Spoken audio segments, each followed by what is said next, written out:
On these secretive meetings that I hear about of the Bilderberg group that comes time to time in Canada, and they get together I think once a year, random places kind of in the world. Well, I don't I don't like that, and I don't like the Canadian Conference of Canadian Executives, Tom DeQuino being part of it.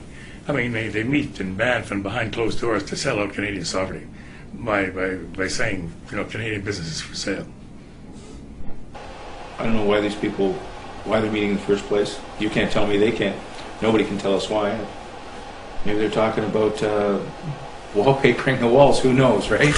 Well, they're so secret that they, I don't like, just say in general, I don't think any good comes of meetings that are secret.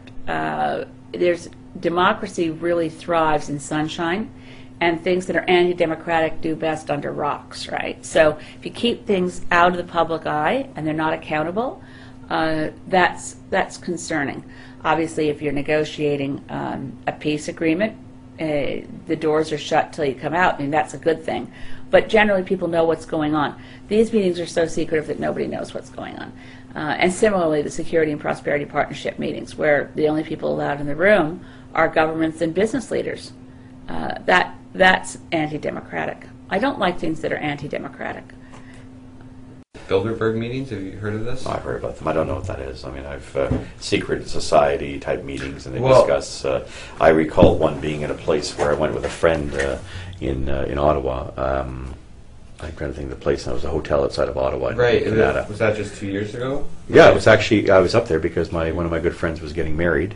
We went to a Neil Young concert that night, and the next day was all these people were moving in, security and everything. So it's the Bilderberg conference. So again, like our previous prime minister, or current prime ministers have attended these meetings and don't really talk about it. Do you think there would be something to be worried about, though? No, not necessarily. I mean, if to put the scenario forward that you're talking about, if the 100 top people in the world invited me to a meeting, do you think I'd turn it down? Probably not. I've never been invited, so naturally I'm suspicious. It's an interesting group, but I can't firmly say that I don't know that I know nothing about it. I mean, I've heard what it could mean. I listen to Richard Serrett from time to time on CFRB at give me a time, 10 o'clock at night. I don't know, but I'd certainly like to learn more about it. But it is apparently behind closed doors. I'm suspicious of those meetings. Were you ever invited or? No, they know my views about it. In 1996, Paul Martin and Jean Chrétien, among other Canadians, attended the Bilderberg meeting held in Toronto King City. The building picked was naturally a $66 million resort, which was then owned by CIBC Bank. Some of the other members that attended that year were Ted Rogers, Chairman, President, and CEO of Bell Canada, Chairman of Ford Motor Company, everyone's favorite Conservative Premier of Ontario, Mike Harris, Conrad Black, owner of many newspapers, and just recently sentenced to 78 months in a U.S. federal prison for wire fraud and obstruction of justice, Chairman of CIBC Bank, President of the National Bank of Hungary, David Rockefeller, Chairman of the Chase Manhattan Bank, and many, many more. But for those of you who don't know the Rockefeller family, they have a bit of a nasty history of playing monopoly in America, as well as being a major supporter in the creation of a one-world government. But don't take my word for it. Listen to David Rockefeller himself. We are grateful to the Washington Post, the New York Times, Time Magazine, and other great publications whose directors have attended our meetings and respected their promises of discretion for almost 40 years. It would have been impossible for us to develop our plan for the world if we had been subject to the bright lights of publicity during those years. But the world is now much more sophisticated and prepared to march towards a world government. The supranational sovereignty of an intellectual elite and world bankers is surely preferable to the national autodetermination practiced in past centuries.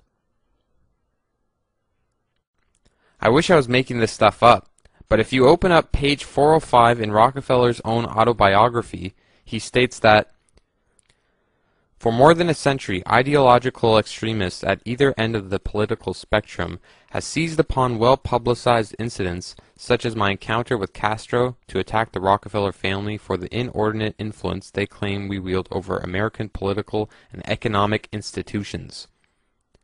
Some even believe we are part of a secret cabal working against the best interests of the United States, characterizing my family and me as internationalists, and of conspiring with others around the world to build a more integrated global political and economic structure.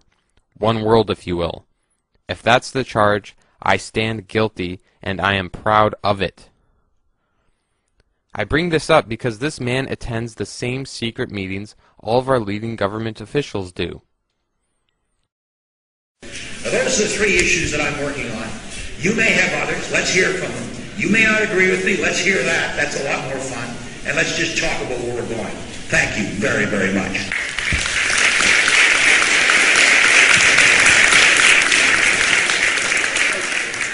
I was able to catch up with Paul Martin on this topic at the University of Waterloo with a youth group I was a member of called Future Canada. This was about, I believe in 1996, you attended a meeting called the Bilderberg meeting, and as I think you were Minister of Finance at the time. Not many people know about the Bilderberg meeting. I try to speak to people about it and they think I'm crazy or that it doesn't exist or anything like that. Namely because it's not really widespread in media, and in fact a lot of media representatives actually attend the meetings themselves, and they just choose not to disclose information, context of it.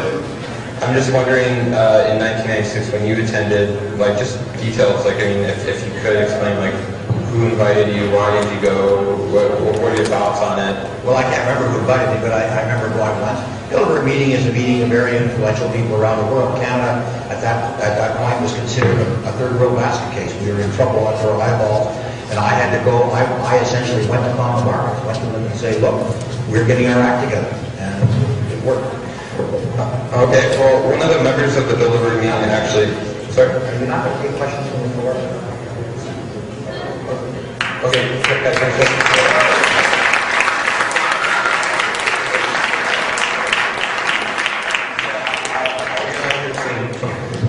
but just one thing about that Bilderberg meeting is that one of the attendees named David Rockefeller, and when I heard you talking earlier about this global financial crisis that everyone's involved in, and just like Stephen Harper said, that possibly this is going to be as bad or worse than the Great Depression in 1929. And not many of us have actually lived in those times, so we don't know what we're actually facing, but it could be pretty bad.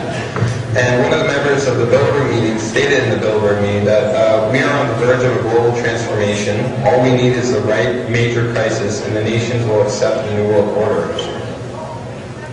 And this is someone who attended the same meetings as you, and no one really knows about it. In fact, actually, most of the last 4 out of 5 prime ministers we've had have attended these meetings too. Stephen Harper, John Critchley, and so on and so on.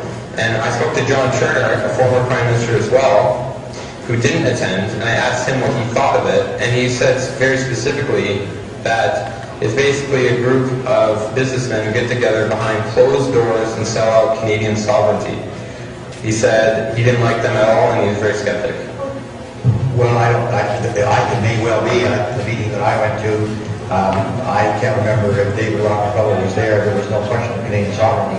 But what there was a group of people. This was the year that the Wall Street Journal called Canada essentially a banana republic. Said that we were a third world country, we were going down. And I've got to tell you that my first couple of years as finance minister, I did nothing but go around the world basically saying that Canada was going to turn it around. We did. We did it. Within 4 years, we had the best balance sheet of any country in the world. So what is your opinion about it?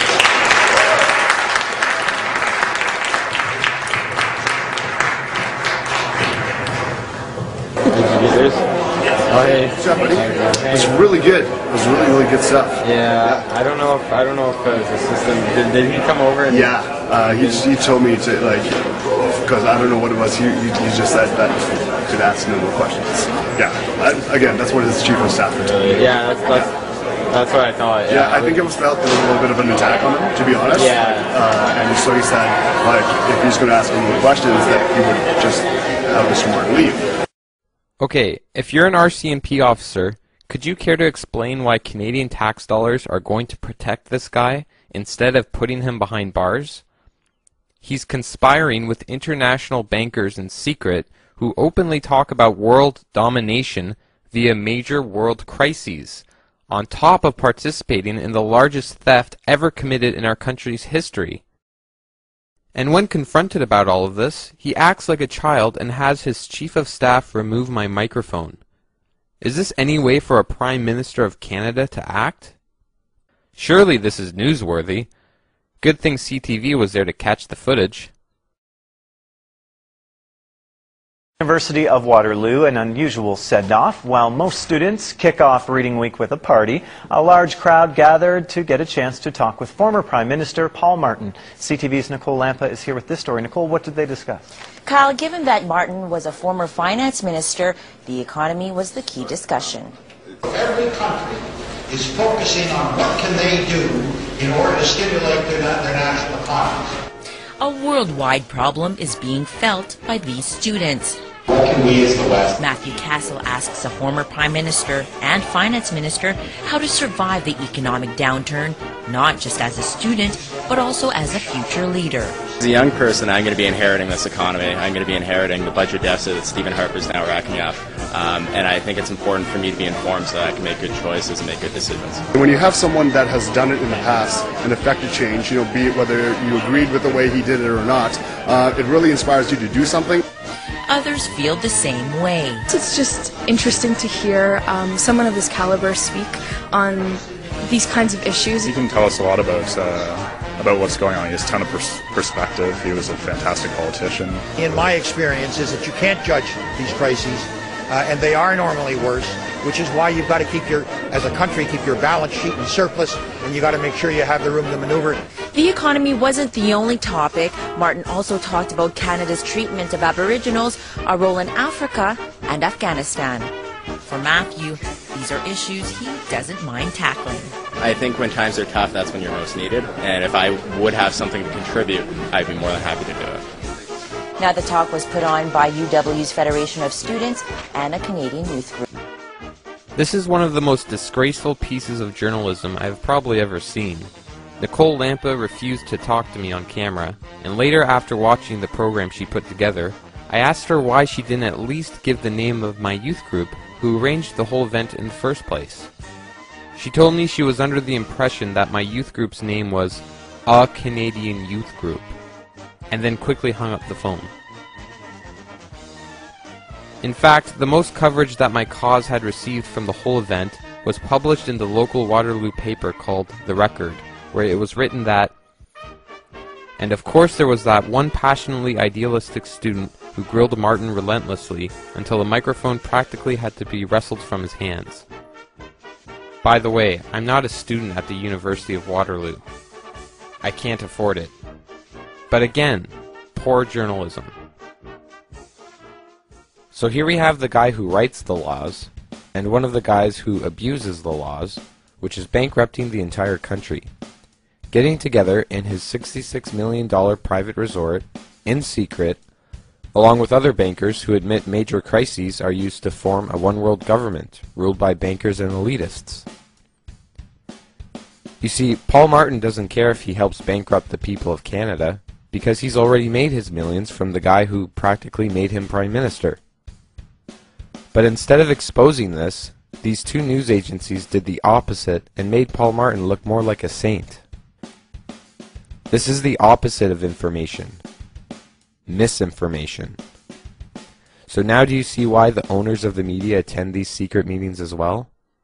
They don't want to expose the truth, because if they did, they would expose themselves. Take this copy of Reader's Digest. The Canadians You Trust. Let's check out who made the list. Stephen Harper, number 8. Michael J. Fox is number 5. Wayne Gretzky, number 12.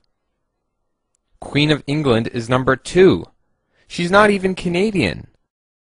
But I guess simple facts don't matter when you're a major publishing company. Number 1 was David Suzuki, Mr. If you can't beat Walmart, join them.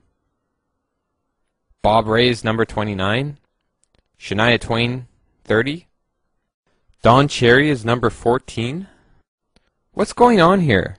How was this list even put together? If you read the fine print, it states, "To conduct our trust poll, we commissioned an independent research firm, Harris Decima, to survey a representative sample of nearly 1,200 English-speaking Canadian adults. Respondents were presented with a list containing the names and photographs of 100 prominent